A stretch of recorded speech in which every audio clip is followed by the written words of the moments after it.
Good morning to all of you. Myself Madhul Trivedi. Now we will discuss about disaster management. In this video we will discuss about industrial disaster. मैंने बात करी थी बहुत सारे चीज़ों के concepts के बारे में डिजास्टर मैनेजमेंट में।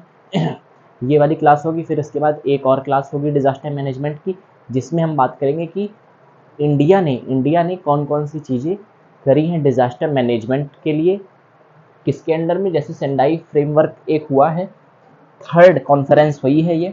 हाँ, तो पहले तो हमें बात पूरी करेंगे, फिर उसके बाद डिस्कस करेंगे। तो इसके बाद मतलब एक और वीडियो होगा डिजास्टर मैनेजमेंट का। फिर इसके बाद क्या होगा, फिर इसके बाद जो करंट अफेयर्स हैं वो आपको पढ़ने हैं। हाँ, मैं इस समय करंट अफेयर्स नहीं दे रहा हूँ, तो करंट अफेयर्स पढ़ेंगे डिजास्टर मैनेजमेंट के, बस उससे अलग कुछ भी नहीं पूछा जाएगा डिजास्टर मैनेजमेंट में। और कुछ प्रीलिम्स के एमसीक्यू मैं देने की ज़रूर कोशिश करूँगा डिजास्टर मैनेजमेंट में। लेकिन ये क्लास, फिर इसके बाद अगली क्लास, वो लास्ट क्लास होगी सिलेबस की डिजास्टर मैनेजमेंट की। यहाँ पे सिलेबस डिजास्टर मैनेजमेंट का ख़त्म हो जाता है।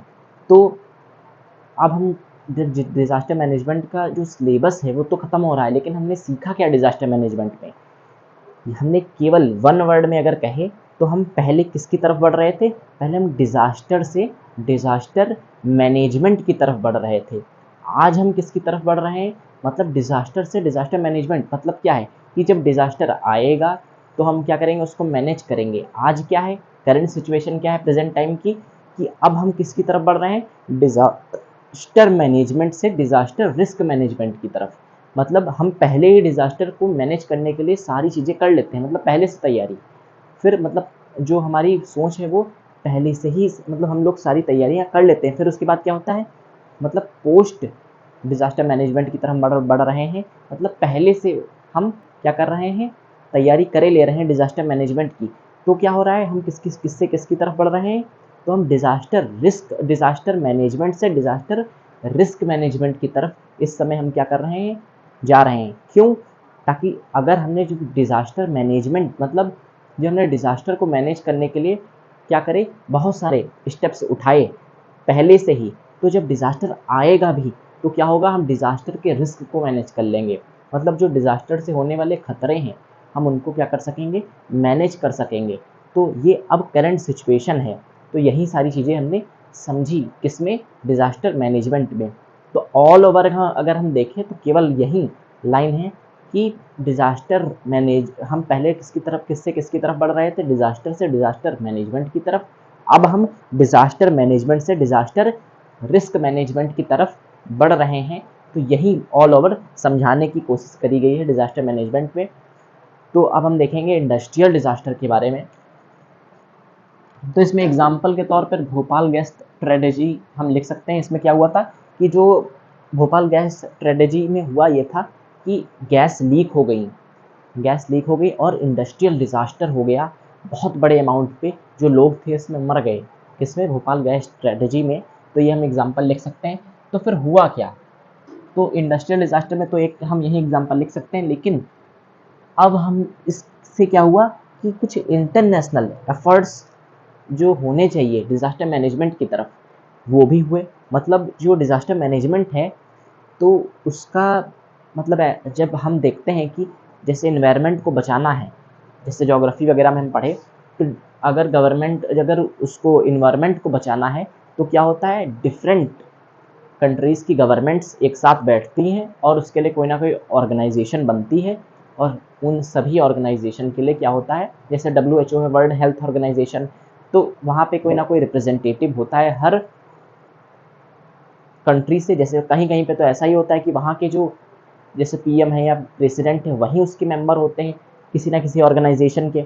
तो ऐसे ही डिजास्टर मैनेजमेंट में ऑर्गेनाइजेशंस बनाई गई और वो मीटिंग्स ज़्यादातर कहाँ पे हेल्ड हो रही हैं, जापान में। क्यों, वहाँ क्योंकि हर 3 मिनट में जापान में एक ना एक क्या होता है, अर्थक्वेक आता है। लेकिन क्योंकि जब उन्हें पता है कि हम वहाँ पे हर 3 मिनट में अर्थक्वेक आएगा, तो वहाँ पे क्या है, जो वहाँ का इंफ्रास्ट्रक्चर है, वहाँ पे जो घर मकान जो भी कुछ है बनते हैं वो कैसे बनते हैं, अर्थक्वेक रेजिस्टेंट होते हैं। मतलब ऐसा उनका क्या होता है, ऐसी उनकी जो जो बने होते हैं, हाँ, जो भी घर वगैरह हैं वहाँ के जापान के, तो उनका ऐसा मेंटेनेंस होता है प्रॉपर कि वो अर्थक्वेक रेजिस्टेंट होते हैं। मतलब उनके ऊपर किसका प्रभाव नहीं होता है? अर्थक्वेक का बहुत ज़्यादा इम्पैक्ट नहीं पड़ता है। क्यों? क्योंकि अब वो उसी इम्पैक्ट में रहने लगे हैं और उसी के अनुसार ढल गए हैं।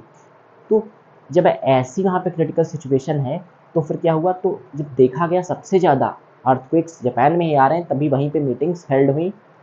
तो इंटरनेशनल जो इंटरनेशनल एफर्ट है, यहाँ पे इंटरनेशनल होगा, international effort in disaster management. तो पहली कौन सी कॉन्फ्रेंस हुई? वर्ल्ड कॉन्फ्रेंस हेल्ड हुई योकोहामा में। वर्ल्ड कॉन्फ्रेंस हेल्ड हुई इन योकोहामा जापान इन 1994 में। ये केवल फैक्ट हैं, ये आपको याद करने पड़ेंगे, ये फैक्ट हैं, याद करने पड़ेंगे। हाँ, तो योकोहामा में पहली वर्ल्ड कॉन्फ्रेंस होती है जापान में इन 1994। फिर क्या हुआ? फिर ऑल, इसका मोटिव क्या था? All the work held under UNISDR, मतलब जो भी वर्क था वो UNISDR, ये एक ऑर्गेनाइजेशन है, इसके अंडर में हुआ। इसमें क्या होता? वर्ल्ड कॉन्फ्रेंस में योकोहामा में जापान में जो हेल्ड हुई थी, इसमें डिफरेंट कंट्रीज बैठी थी और उन सबके रिप्रेजेंटेटिव्स, प्रेसिडेंट, PM जो भी थे वो बैठे। हाँ, ऑर्गेनाइजेशन हेल्ड हुई। फिर डिसाइड हुआ कि जो भी वर्क है वो UNISDR एक ऑर्गेनाइजेशन है उसके अंडर में होगा, जो कि जिसका मोटिव क्या होगा कि which implement disaster risk reduction strategy, मतलब DRR, इसको हम सॉल्ट में कह सकते हैं DRR। हाँ, तो डिजास्टर रिस्क रिडक्शन स्ट्रेटजी, मतलब जो डिजास्टर है उसके रिस्क को रिडक्शन, उसका मतलब जो डिजास्टर का रिस्क है उसको कम से कम करने की कोशिश की जाए। इसीलिए ये जिसका इसका मोटिव है किसका? UNISDR का, कि जो डिजास्टर रिस्क रिडक्शन है वो हो पाए, इसकी स्ट्रेटजीज को मेंटेन किया जाए, इसको लागू किया जाए। तो ये इसका वर्क है। हाँ, पहली तो मतलब पहली यूनिट वर्ल्ड कॉन्फ्रेंस का क्या हल निकला, क्या इसका रिजल्ट हुआ? तो क्या रिजल्ट हुआ कि UNSDR फाउंड, एक ऑर्गेनाइजेशन बनी। फिर उसका मोटिव क्या हुआ कि डिजास्टर रिस्क रिडक्शन को की स्ट्रेटजीज को इम्प्लीमेंट किया जाए। फिर दूसरी कौन सी मीटिंग हुई? दूसरी मीटिंग हुई ह्योगो फ्रेमवर्क। ह्योगो फ्रेमवर्क, इसमें क्या हुआ कि 2005 से 2015 तक की इसका जो था टाइम था, ड्यूरेशन थी। फर्स्ट प्लान फॉर DRR, इसमें फर्स्ट प्लान हुआ किसके लिए? DRR के लिए, मतलब डिजास्टर रिस्क रिडक्शन के लिए इसमें फर्स्ट प्लान हुआ। इसमें ह्योगो फ्रेमवर्क में जब ऑर्गेनाइजेशन दोबारा मीटिंग हेल्ड हुई, इसमें ये भी ह्योगो जो है शहर का नेम है, जहाँ तक जापान में ही है। तो फिर थर्ड कौन सी मीटिंग हुई? Sendai framework. इसमें क्या हुआ? ये भी सेंडाई एक जगह है जापान में, यहीं पे थर्ड मीटिंग हुई, third UN conference, United nation conference. इसका ड्यूरेशन क्या था? 2015 से 2030 तक का इसका ड्यूरेशन था। और मीटिंग कहाँ हुई? सेंडाई में, जापान में। मीटिंग कहाँ हेल्ड हुई? सेंडाई में, जापान में। तो ये हमने देखा। फिर उसके बाद इसके 7 टारगेट्स डिसाइड किए गए। इसके 7 टारगेट्स डिसाइड किए गए, कौन कौन से? These targets are given for DRR, disaster risk reduction के लिए 7 टारगेट्स दिए गए। इसमें से 4 जो टारगेट्स थे वो ऐसे थे कि इन चीज़ों को रिड्यूस करना है, और जो 3 बातें थी वो कैसी थी? जो 3 एम थे कि इन चीज़ों को इंक्रीज करना है। तो वो कौन कौन से टारगेट्स थे? ये हमको अचीव करने हैं। ऑर्गेनाइजेशन को सेंडाई फ्रेमवर्क के अंदर में ये सारी बातें हुई कि 2030 तक ये टारगेट्स अचीव होने चाहिए। तो पहला है मॉर्टेलिटी, ग्लोबल पॉपुलेशन, जो लोग मर रहे हैं, हाँ, एट अ ग्लोबल लेवल, किसकी वजह से? किसकी वजह से? डिजास्टर्स की वजह से। तो उनकी पॉपुलेशन कम हो, मरने वालों की संख्या। फिर अफेक्टेड पीपल, जो डिजास्टर से अफेक्ट हो रहे हैं उनकी संख्या कम हो। इकोनॉमिक लॉस, ये कम हो।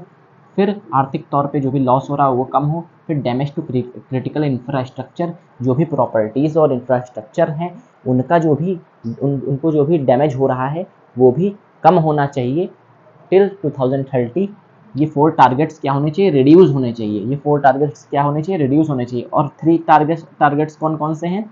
इंटरनेशनल कोऑपरेशन, जो इंटरनेशनल कोऑपरेशन है सभी कंट्रीज़ का, वो होना चाहिए किसके अगेंस्ट? अगेंस्ट द डिजास्टर, मतलब डिजास्टर रिस्क रिडक्शन के लिए सभी कंट्रीज़ क्या करें? कोऑपरेट हो और मिल करके काम करें। तो ये 5th गोल है, ये इंक्रीज हो जितना ज़्यादा हो सके।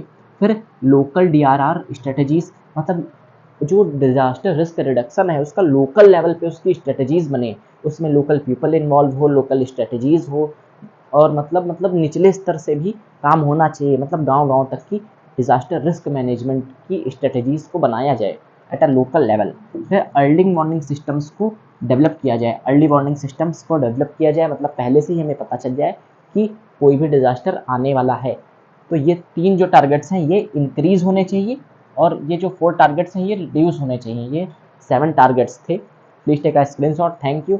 अगली बार हम डिस्कस करेंगे अगली वीडियो में कि अब इंडिया में इन चीज़ों के लिए कौन कौन सी क्या क्या काम किया गया। तो अब हम इंडिया में देखेंगे अप्रोच क्या है, लास्ट एक वो क्लास होगी। फिर डिजास्टर मैनेजमेंट जो है इसमें केवल करंट अफेयर्स पढ़ने होंगे, सिलेबस यहाँ पे खत्म हो जाएगा। Please take a screenshot, thank you.